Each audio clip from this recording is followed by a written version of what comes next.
this week's episode of Château Capers, I find unexpected treasures in an antique wall bench. Rory has a problem with his tool, and we make a horrifying discovery in the creaky bedroom.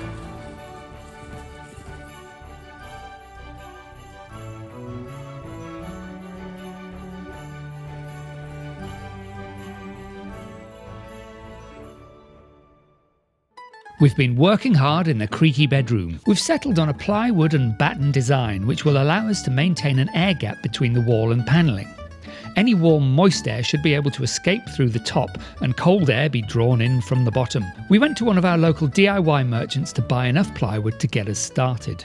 Once we returned home, we found a parcel lent against the chateau. It was Jane's new fire guard for the big open fire in the gîte salon.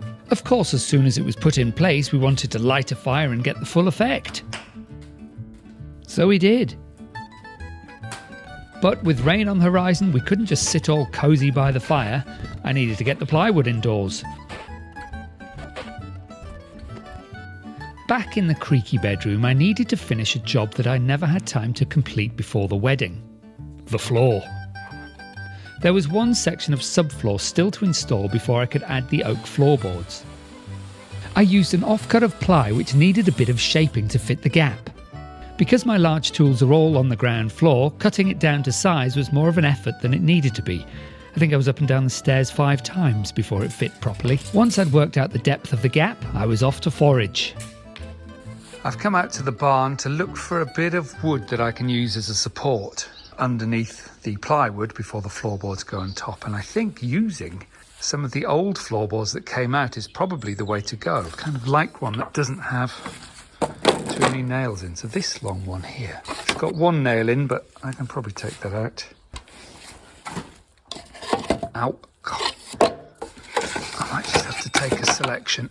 I've got a long floorboard from the corridor and a couple of the bits of the parquet from the creaky bedroom. And between them, hopefully I'll be able to cut them down and find the best bits and build the subfloor up so I can put the plywood down and then the floorboards on top. I've cut this floorboard down, which was from the confessional, and I think that's going to go quite well there. The gap is only about 10 mil that's left. So I've got this offcut of plywood that's about 10 mil. So if I put that there, I'll see how level this is.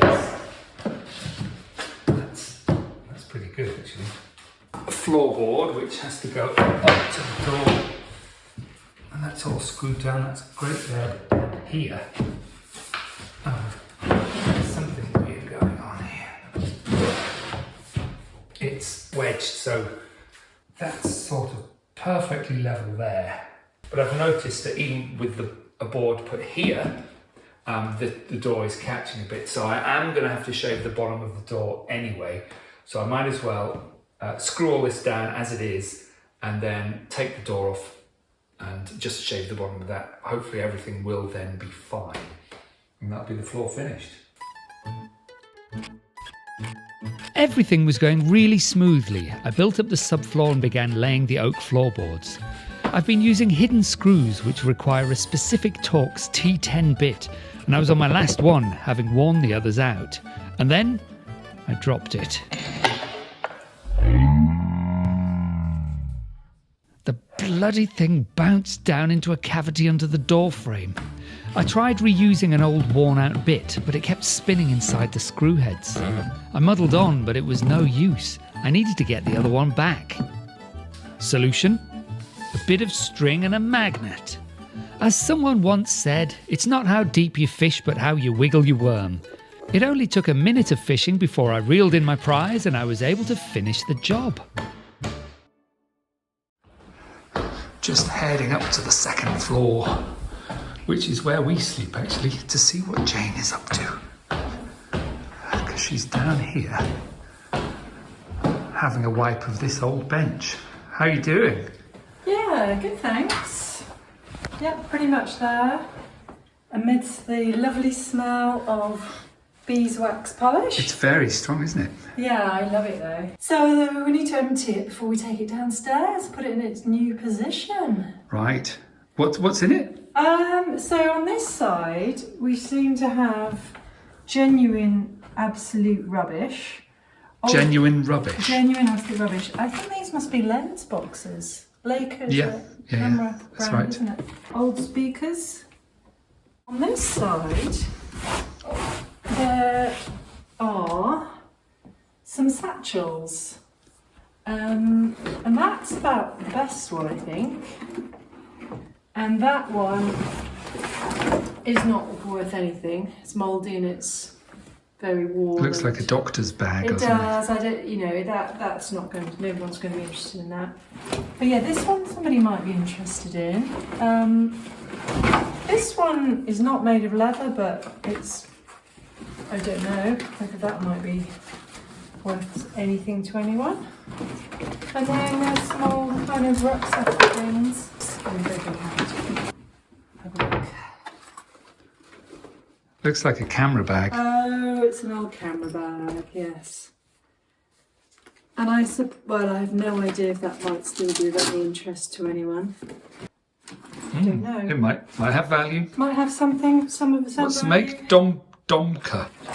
It's on the side. Yes, DOMKE. Although that green satchel has Billingham written on it. It does, yeah. So yeah, I'm wondering if that might have. Certainly, obviously, it has its brand. Would that have been cameras as well? Could have been. Look, Yes, pouches. yeah, I reckon. So that would have been cameras as well. And then I think this one would be more general purpose of interest to someone, but it doesn't seem to have a brand on it. Mm-hmm. This one has a name on it, but I've not been able to find anything. Cadera. Yeah, I've not been able to find anything that seems valuable. Well, still a leather satchel. And then there's another one, a bit plainer. I'm not sure if that's worth anything, but you never know. And then yeah, so this one that's definitely going in the bin. Once we've emptied this, what are we doing with it? So it's going in the hall of the gîte, the living room, effectively on the right hand side when you come through the door. Okay, well let's get it emptied and get it downstairs. Yeah, it's going to be heavy, isn't it? Yeah. Do you think this back piece might come off? I reckon it will. Okay, well that would be a thing to do. Emptying the bench of camera boxes, a thought struck me. Sometimes collectors want boxes. A quick Google search later revealed many of these boxes have an asking price of around €50, meaning we may have around €300 worth of empty boxes. Who knew? We've just found writing in the bottom of the box. So I don't know if the camera can pick it up, but I don't know whether it can pick it up enough to read. Oh, bon. Something ton. Something ton. Oh yes. Don't know what the next thing is. Yeah. It Any looks like dates? 17. We tried our best to decipher the cursive script, and after much head scratching, we think we've cracked it. We believe it reads Au bon vieux temps antiquité, or in the good old days antiquities, 17 Rue de Paris, Villeneuve-sur-Lot. So naturally, we went straight to Google Maps to find the location. In the unknown number of years since the bench was written on, the antique shop has closed, and in its place now stands an optician's.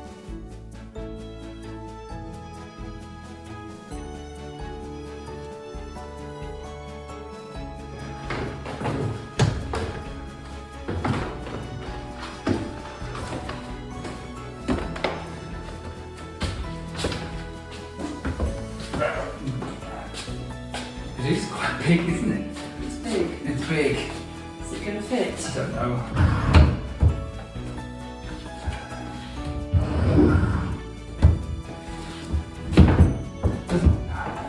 Doesn't quite fit. Well, it does fit. No, because it's inside the wall here.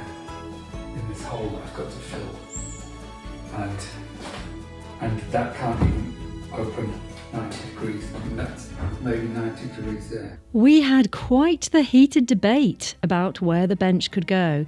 I was disproportionately upset by Rory's adamance that the bench would not go where I had envisaged it going for months, and we had just lugged it down 4 flights of stairs. I had pictured coat hooks above, creating a welcoming hallway. The opposite side of the room proved no better, as the bench is wider than the hall there and the location is not suitable for coats, being too close to the dining table. Finally, we tried it in the main chateau hallway, and fortunately it seems to work there.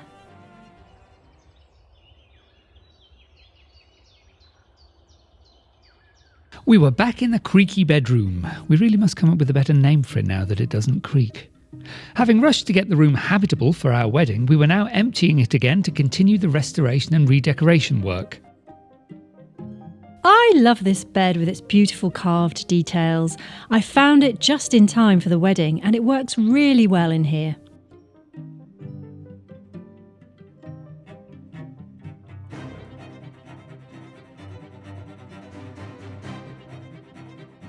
With the furniture moved out, we took stock of the state of the walls and what our next step would be. We believe the old top coat of plaster is non-breathable, which may have contributed to the damp problems the chateau has been suffering from. Thankfully, much of it was blown and therefore easy to scrape off. The more I can take off, the healthier the chateau will be.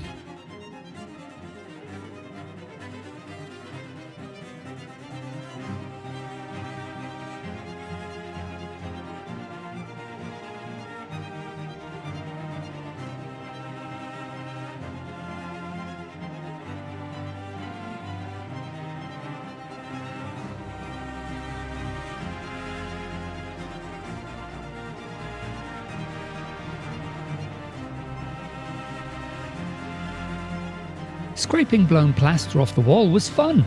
The bit I like less is the sweeping up afterwards.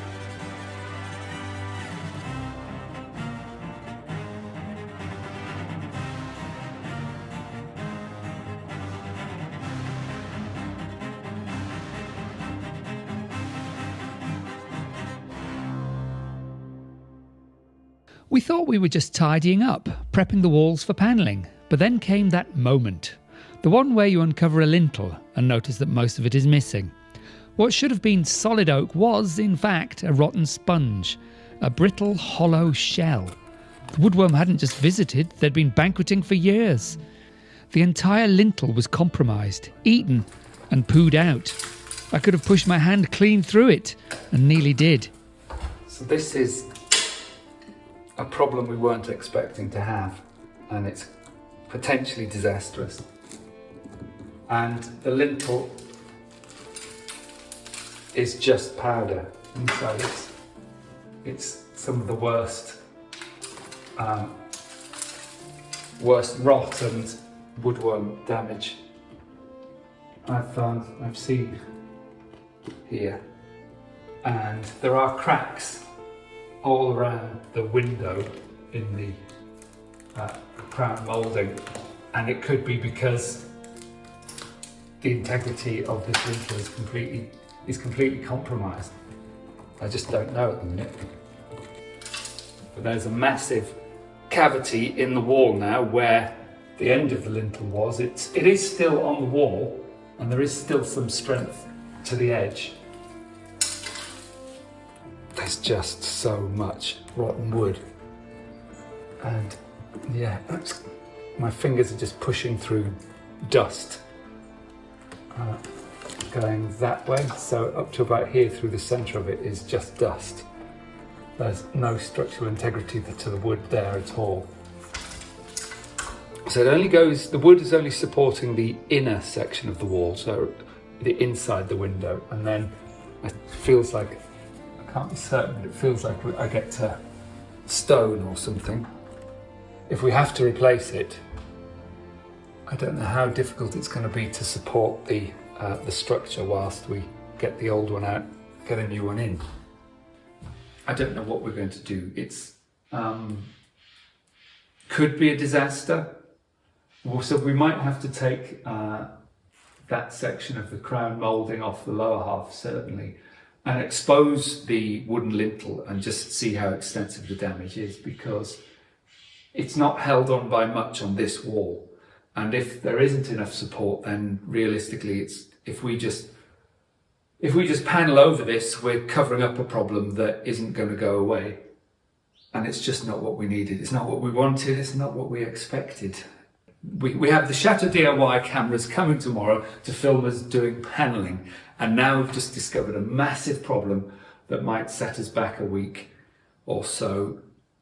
So whilst we can start the panelling, we can't finish it over here because there might be a lot of messy work to do up there.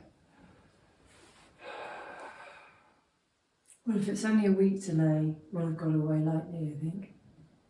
You could do it in a day. Mm. It's not a big job. It's just, yeah. Doing properly. It's my sad face. But you think this is all right. The vertical bit's okay. Oh yeah, I mean, there's with this original plaster, there's still sort of blown sections of it, but because we were wanting to put long screws through that to keep our new batten tight to the fabric of the wall at the outer layer, that wouldn't have mattered. We could have left that as it is.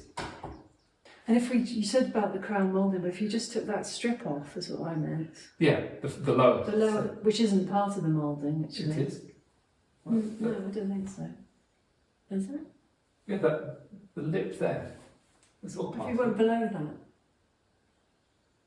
Well, I can try. The level with where you already cut Right. to. Well, I can Across try. there, that would give you a better view. It wouldn't be, if you want to take it out, it won't be enough, but it could give you a view.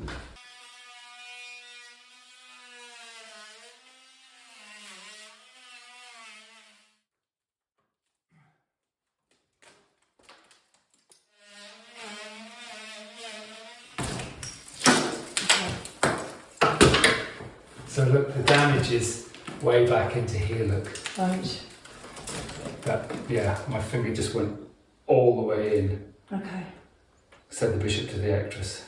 It's not funny, it's terrifying, Rory. That still feels solid. This is just moving. And that's kind of a bit of a mixture between honeycomb and a kind of thin strip that still feels solid. That's the face. That sums it up. It didn't launch 1,000 ships.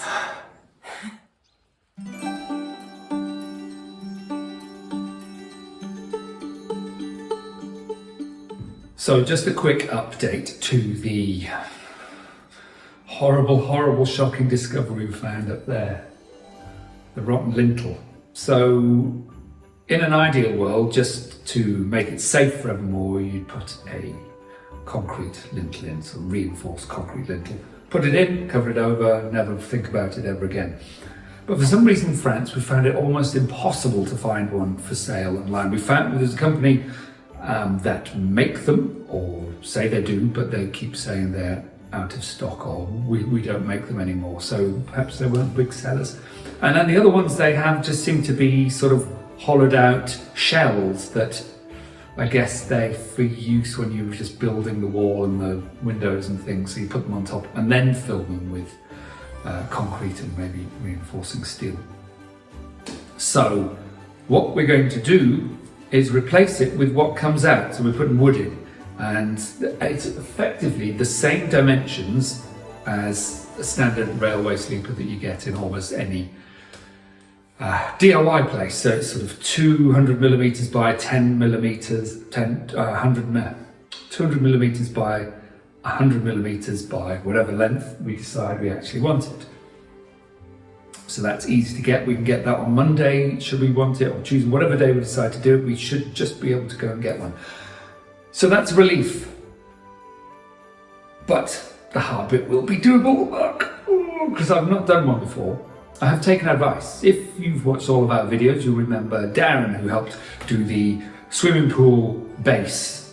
I rang him and asked for advice, and so he sort of talked me through the process. And for now though, I'm just going to carry on so I can start putting on the wooden batten so that we can then get the plywood on to start the panelling. So if we can get this done and then make a start on the walls behind the camera, then we'll be in a good position. So watch this space. There's no problem that's bigger than us. The next day was Sunday, with Chateau DIY coming to film us. The earliest we could buy a replacement lintel was Monday morning, and there was no time to lose. Tune in next time to find out how we got on whilst being filmed for TV.